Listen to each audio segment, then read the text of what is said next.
दुर्गा सप्तशती पाठ। देवताओं द्वारा देवी की स्तुति। महर्षि मेधा ने कहा, पूर्व काल में शुभ निशुभ नामक असुरों ने अपने बल के मद से इंद्र का त्रिलोकी का राज्य और यज्ञों के भाग छीन लिए, और वह दोनों ही इसी प्रकार सूर्य, चंद्रमा, धर्मराज और वरुण के अधिकार भी छीनकर स्वयं ही उनका उपयोग करने लगे। वायु और अग्नि का कार्य भी वही करने लगे, और इसके पश्चात जिन्होंने देवताओं का राज्य छीना था उनको अपने अपने स्थान से निकाल दिया। इस तरह से अधिकार छीने हुए दैत्यों तथा दैत्यों द्वारा निकाले हुए देवता अपराजिता देवी का स्मरण करने लगे कि देवी ने हमको वर दिया था कि मैं तुम्हारी संपूर्ण विपत्तियों को नष्ट करके रक्षा करूंगी। ऐसा विचार कर सब देवता हिमालय पर गए और भगवती विष्णु मैया की स्तुति करने लगे। देवताओं ने कहा, देवी को नमस्कार, शिव को नमस्कार, प्रकृति की भद्रा को नमस्कार, हम लोग रौद्र, नित्या और गौरी को नमस्कार करते हैं। ज्योत्सनामयी चंद्र रूपिणी व सुख रूपा देवी को निरंतर नमस्कार है। शरणागतों का कल्याण करने वाली वृद्धि और सिद्धि रूपा देवी को हम बार बार नमस्कार करते हैं। और नेररती राजाओं की लक्ष्मी तथा हम सर्वाणी को नमस्कार है। दुर्गा को, दुर्ग स्थलों को पार करने वाली दुर्गपरा को, सारा, सर्वकारिणी, ख्याति, कृष्ण और घुम्र देवी को सदैव नमस्कार। अत्यंत सौम्य तथा अत्यंत रौद्रा रूपा को हम नमस्कार करते हैं, उन्हें हमारा बारंबार प्रणाम है।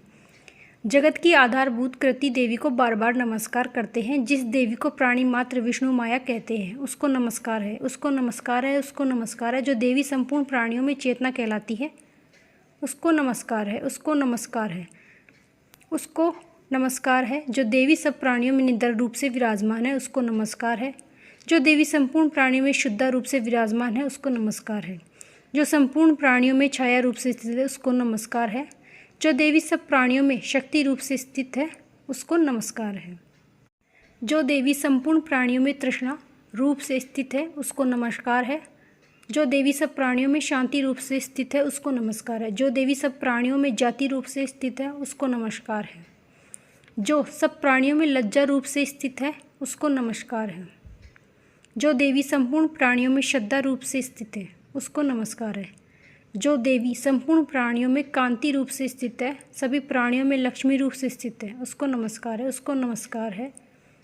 जो देवी सब प्राणियों में स्मृति रूप से विराजमान है सबका नमस्कार है। दया रूप में स्थित है उसको नमस्कार है।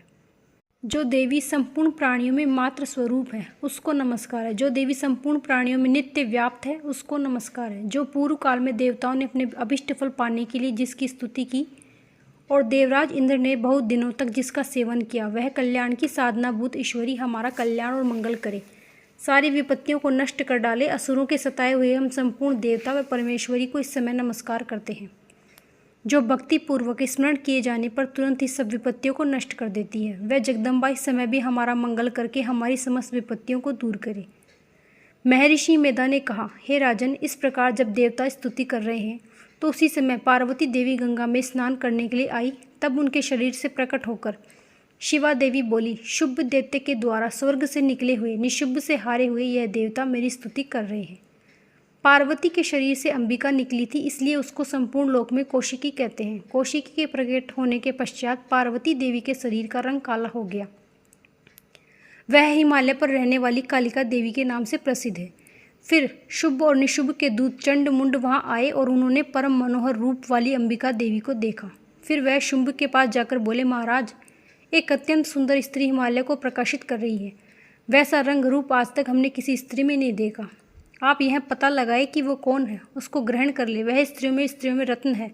वह अपनी कांति से दशा दिशाओं को प्रकाशित करती हुई वहाँ स्थित है, इसलिए आपको उसको देखना उचित है। हे प्रभु, तीनों लोकों के हाथी, घोड़े, मणि इत्यादि जितने रत्न हैं वह सब इस समय आपके घर में शोभायमान हैं। हाथियों में रत्न रूप ऐरावत हाथी और उच्च श्रवा नामक घोड़ा तो आपके इंद्र से ले आई। हंसों द्वारा जुता हुआ विमान जो कि ब्रह्मा जी के पास था अभी भी आपके पास है, और यह महापद्म नामक खजाना आपके कुबेर से छीना है। समुद्र ने आपको सदा खिले हुए फूलों की किलंजली नामक माला दी। वरुण का कंचन की वर्षा करने वाले छत्र आपके पास हैं।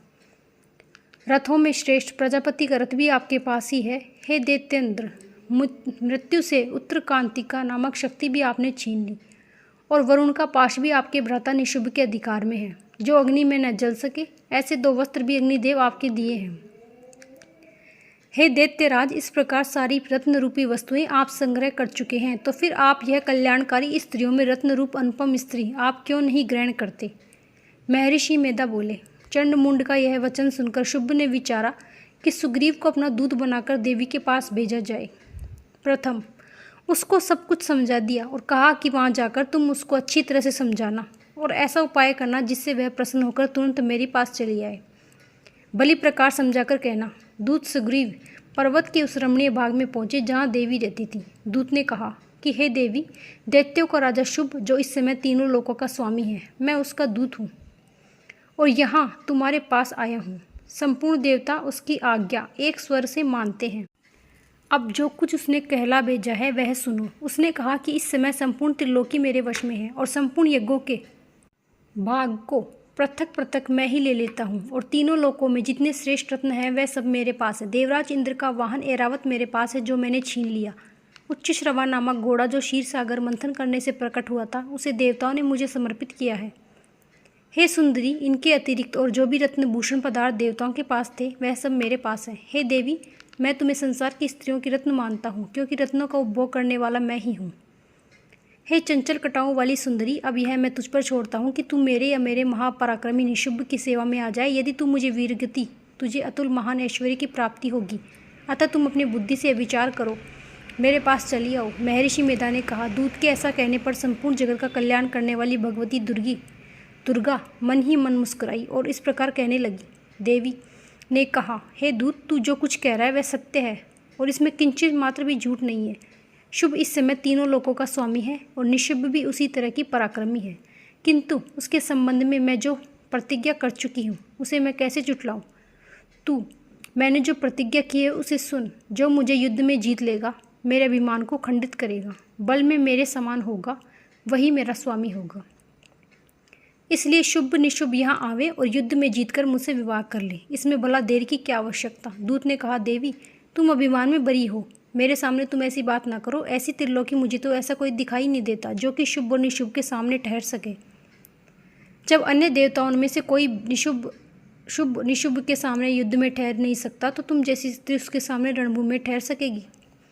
जिन शुंभ आदि असुरों के सामने इंद्र आदि देवता नहीं ठहर सके तो फिर तुम अकेली स्त्री उनके सामने कैसे ठहरोगी। अतः तुम मेरा कहना मानकर उनके पास चली जाओ, नहीं तो जब वह तुम्हें केश पकड़कर घसीटते ले जाएंगे तो तुम्हारा गौरव नष्ट हो जाएगा। इसलिए मेरी बात मान लो। देवी ने कहा, जो कुछ तुमने कहा ठीक है। शुंभ और निशुंभ बड़े बलवान हैं, लेकिन मैं क्या कर सकती हूँ क्योंकि मैं बिना विचारे प्रतिज्ञा कर चुकी हूँ। इसलिए तुम जाओ और मैंने जो कुछ भी कहा वह सब आदरपूर्वक असुरेंद्र से कह दो। इसके पश्चात जो वह उचित समझे करे। छठा अध्याय, ध्रुमलोचन वध। महर्षि मेधा ने कहा। देवी की बात सुनकर दूत क्रोध से भरा हुआ वहां से असुरेंद्र के पास पहुंचा और सारा वृतांत उसे कह सुनाया। दूत की बात सुन असुरेंद्र के क्रोध का पारावार न रहा और उसने अपने सेनापति ध्रुमलोचन से कहा, ध्रुमलोचन, तुम अपनी सेना सहित शीघ्र वहां जाओ और उस दुष्टा के केशों को पकड़ उसे घसीटते लाओ। यदि उसकी रक्षा के लिए दूसरा कोई खड़ा हो, चाहे वह देवता, यक्ष अथवा गंधर्व ही क्यों न हो, तुम अवश्य मार डालना। महर्षि मेधा ने कहा। शुंभ के इस प्रकार आज्ञा देने पर ध्रुमलोचन 60,000 राक्षसों की सेना को साथ लेकर पहुंचा और देवी को देख ललकार कर कहने लगा, अरे तू अभी शुंभ और निशुंभ के पास चल।